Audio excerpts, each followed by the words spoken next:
ओम श्री गणेशाय नमः। श्री सरस्वत्यै नमः। श्री सद्गुरुदेवाय नमः। आदरणीय भक्तजनों, सादर नमस्कार। कल हमने आप लोगों को गरुड़ महापुराण के आचार कांड में पद्मराग मणि के विविध लक्षण तथा उनकी परीक्षा के बारे में श्रवण करवाया। आज हम आप लोगों को गरुड़ महापुराण के आचार कांड में 71वें अध्याय में मरकत मणि का लक्षण तथा उसकी परीक्षा के विषय में आपको श्रवण करवाएंगे। बोले आनंद कंद भगवान की जय। नारायणं नमस्कृत्य नरं चैव नरोत्तमं देवीं सरस्वतीं व्यासं ततो जयमुदीरयेत्। बोले आनंद कंद भगवान की जय।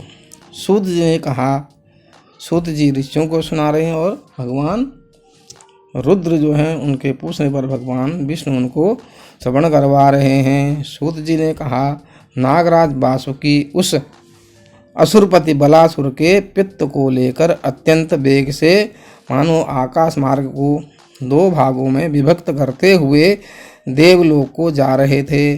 उस समय वे अपने ही सिर पर अवस्थित मणि को प्रभाव से देदीप्यमान होने के कारण आकाश रूपी समुद्र पर बने हुए एक अद्वितीय रजत सेतु चांदी के पुल के समान सुशोभित हो रहे थे। उसी समय अपने पंख निपात से पृथ्वी पर आकाश को आतंकित करते हुए पक्षराज गरुड़ ने सर्पदेव वासुकी के ऊपर प्रहार करने का प्रयत्न किया। भयभीत वासुकी ने अचानक उस रत्न बीज रूप पित्त को मधुर सुस्वादु जल के परिपूर्ण सरिता एवं वृक्षों से सुशोभित तथा पुष्पों की नव कलिकाओं की सांद्र गंध से सुवासित तुरुस्क देश की एक श्रेष्ठ माणिक्य से परिपूर्ण पर्वत की उपत्यका में छोड़ दिया। वह पित्त उस पर्वत के से निकलने वाले जल प्रपात के समान ही था।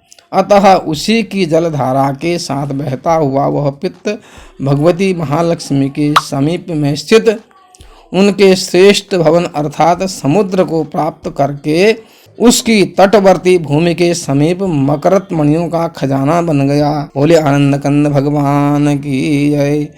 फणिराज वासुकी ने जिस समय उस पित्त का परित्याग किया था, उसी समय गरुड़ ने गिरते हुए उस पित्त का कुछ अंश ग्रहण कर लिया था, पान कर लिया था, जिससे वह मूर्छित हो गए और सहसा उन्होंने अपने दोनों नासिका छिद्रों से उस पित्त को बाहर निकाल दिया।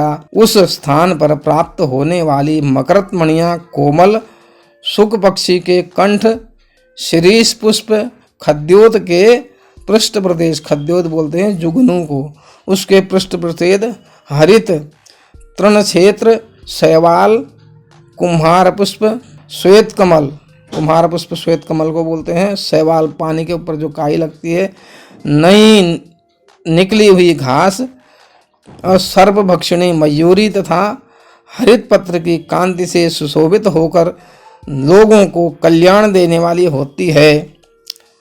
वहाँ पर नागभक्षी गरुड़ के द्वारा पान किया गया।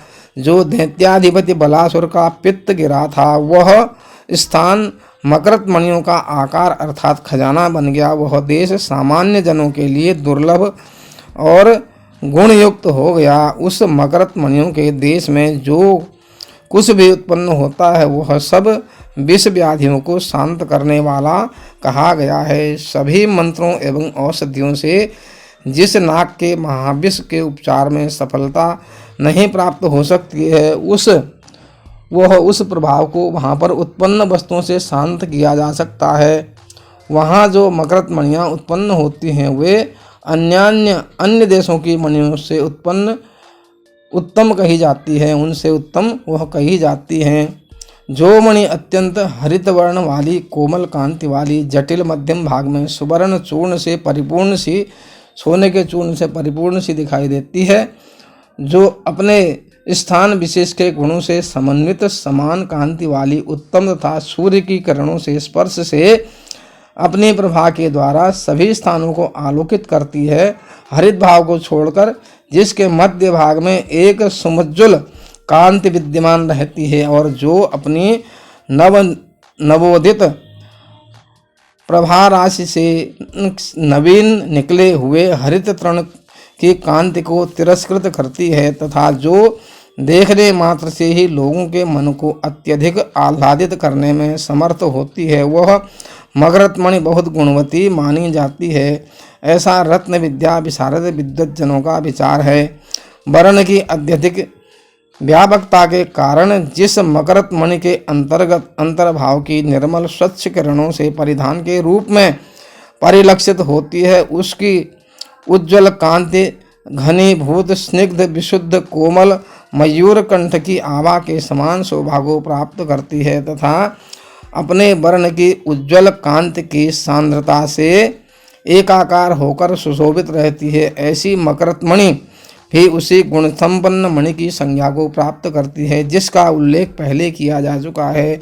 जो मकरत्मणि चित्र वर्ण वाली कठोर मलिन रुक्ष कड़े पत्थर के समान एवं खुरदुरी तथा शिलाजित के समान दग्ध होती है, ऐसी मकरत्मणि गुण रहित होती है। जो मकरत्मणि संधि प्रदेश में शुष्क हो तथा उसके अन्य रत्न का प्रादुर्भाव हो तो कल्याण चाहने वाले व्यक्ति के लिए वह रत्न धारण करने अथवा खरीदने योग्य नहीं होता है। भल्लाद की शैल विशेष कोई विशेष पत्थर तो भल्लाद उसको बोला जाता है, और पुत्रिका वो भी शैल विशेष है। ये कुछ विशेष प्रकार के पत्थर हैं। वर्ण अथवा उन दोनों वर्णों का एक ही मणि में संयोग हो तो उसे भी मकरत्मणि का विजातीय लक्षण ही समझना चाहिए। क्षौम वस्त्र के द्वारा मार्जन करने पर पुत्रिका लक्षण वाली मकरत्मणि अपनी कांति का परित्याग कर देती है। जिस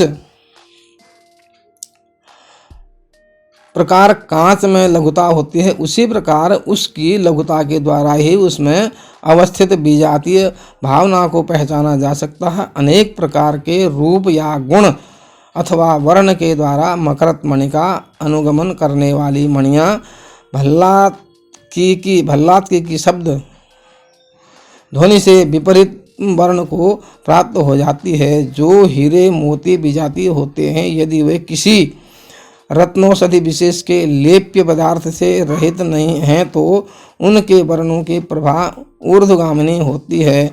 ऋतुजा के कारण किन्हीं मणियों में ऊर्ध्वगामिनी प्रभा दिख सकती है, किंतु तिर्यक दृष्टि से उनका अवलोकन करने से उनकी वह प्रभा शीघ्र ही नष्ट हो जाती है। स्नान, आचमन, जल, जप तथा रक्षा मंत्र की क्रिया विधि में गो सुवर्ण का दान देते हुए और अन्य प्रकार की साधना करते समय, देव, पितृ, अतिथि तथा गुरु की पूजा के समय विष से उत्पन्न विविध दोषों से, अनेक प्रकार के दोषों से पीड़ित होने पर संग्राम में, युद्ध में विचरण करते हुए दोषों से हीन और गुणों से युक्त सोने के सूत्र में पिरोए उस मकरत को विद्वानों के द्वारा धारण किया जाना चाहिए।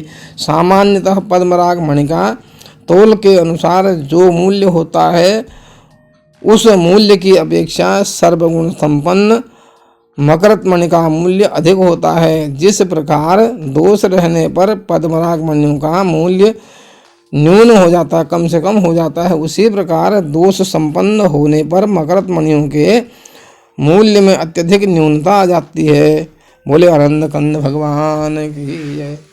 इस प्रकार हम मकरत मणि के बारे में जो आपको बताया है, मकरत मणि की लक्षण तथा उसकी परीक्षा किस प्रकार से करना चाहिए, इस 71वें अध्याय में बताया गया है। इस प्रकार हम यहाँ पर इस अध्याय को विश्राम देते हैं। बोले आनंद कंद भगवान की जय। कल हम आपको इंद्रनील मणि का लक्षण तथा उसकी परीक्षा के बारे में 72वें अध्याय में आपको श्रवण करवाएंगे इस गरुड़ महापुराण की आचार कांड में। तब तक के लिए हरि नाम कीर्तन करेंगे। हरि शरणम हरि शरणम हरि शरणम हरि शरणम हरि शरणम हरि शरणम हरि शरणम हरि शरणम। बोले आनंद कंद भगवान की जय।